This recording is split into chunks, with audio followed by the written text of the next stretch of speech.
Alright guys, this is Kjersti the Valkyrie here, bringing you Trashgasm live from the Auburn Stadium 17 Regal Cinema. We just saw the 2015 Village Roadside Pictures production of Mad Max Fury Road.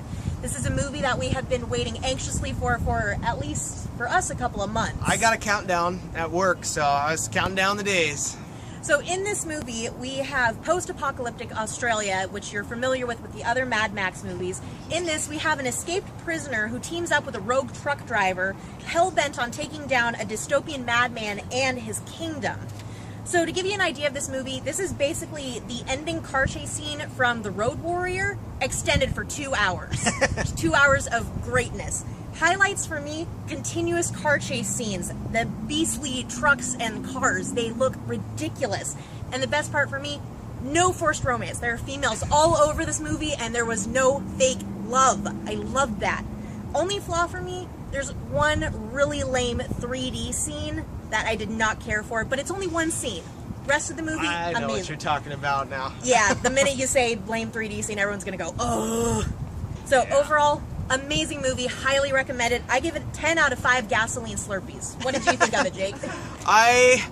If I had to describe this movie, I'd say it's like you take all the monster jams in the world and crush them up into a line and rail away, is how I would describe it. Now, normally we've got Ho-Daddy with us, but he's not here, unfortunately. No. He couldn't come and adventure the desolate post-apocalyptic wastelands of Australia.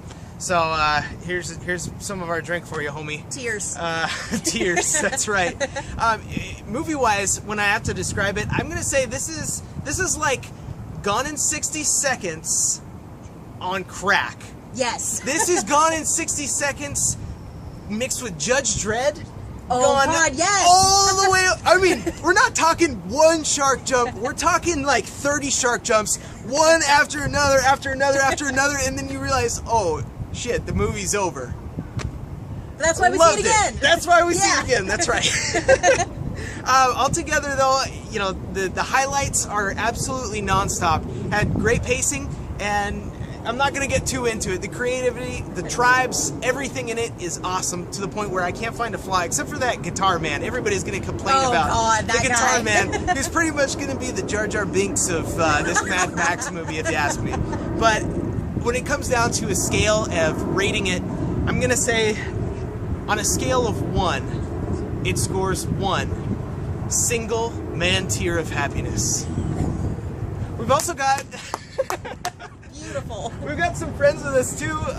Josh, why don't you come in here and tell everybody your first impressions of Mad Max Fury Road? First impression, I have to say, I'm a motorhead through and through. Mad Max is a great series, but I can't get over the ridiculousness of every vehicle in there. The bikes, insane. Stretched out, modified Harleys in the dirt with ridiculous frames and motor jobs, and the cars. Cadillacs stacked on Cadillacs. Yeah. That's enough said, Cadillac right? sandwich. Yes. That's all I have to say. Cadillac sandwich. There you go. Done. Thanks, Josh. And then Marty's got like buckets full of 2 cents to spare with this. I've only been following this movie for like 5 years. You know, all the way from when it was filmed in Australia to when the Iraq War hit and they had to quit filming the movie because apparently movies about fighting for gasoline in the desert are a horrible idea during a... Literally, that's why they had to stop. And then the fact that the movie ran like $50 million over the $100 million budget. The 135 cars that they built and destroyed for the movie. The fact that George Miller said that the only reason the movie was good was because they filmed it in the middle of the Nambian desert. So far away from the studio, couldn't even mess with it. I don't know, I feel like it does not fit in with the first three movies at all. But it doesn't have to. Because it's, I mean... Holy. It stands on its own.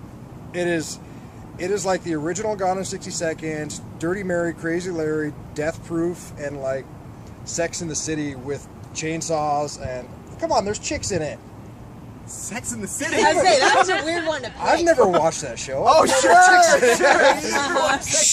It's all about Golden Girls.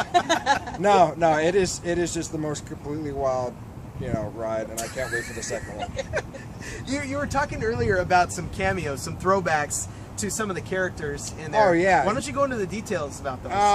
There's a lot of nods to the original movies. The music box, that one stuck out because Max in Road Warrior found the music box in the truck. There's the Hughes Key Byrne played Toe Cutter in the original one.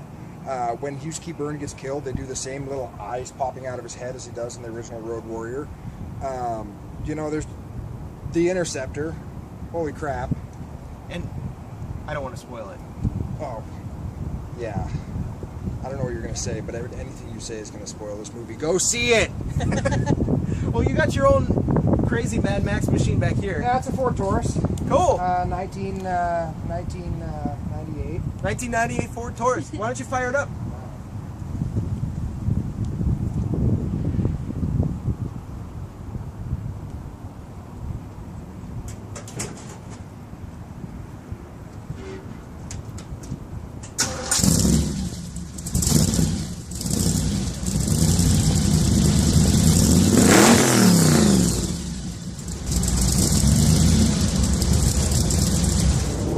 Friday, June 19th at Studio 7 in Seattle, the premier Psychobilly event of the Pacific Northwest. Zorch Radio's 2015 Psychobilly Brawl.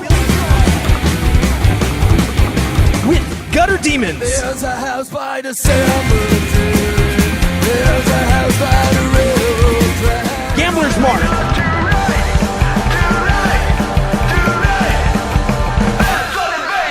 Henchmen.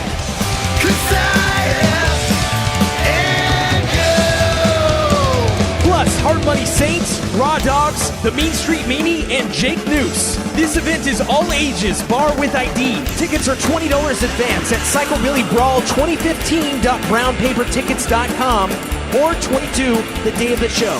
The doors open at 6 p.m. and the first 100 people will receive an exclusive Psychobilly Brawl patch. Again, this all-ages Psychobilly Festival is Friday, June 19th at Studio 7 in Seattle with Gutter Demons, Gambler's Mark, Henchmen, Hard Money Saints, Raw Dogs, The Mean Street Meanie, and Jake Noose.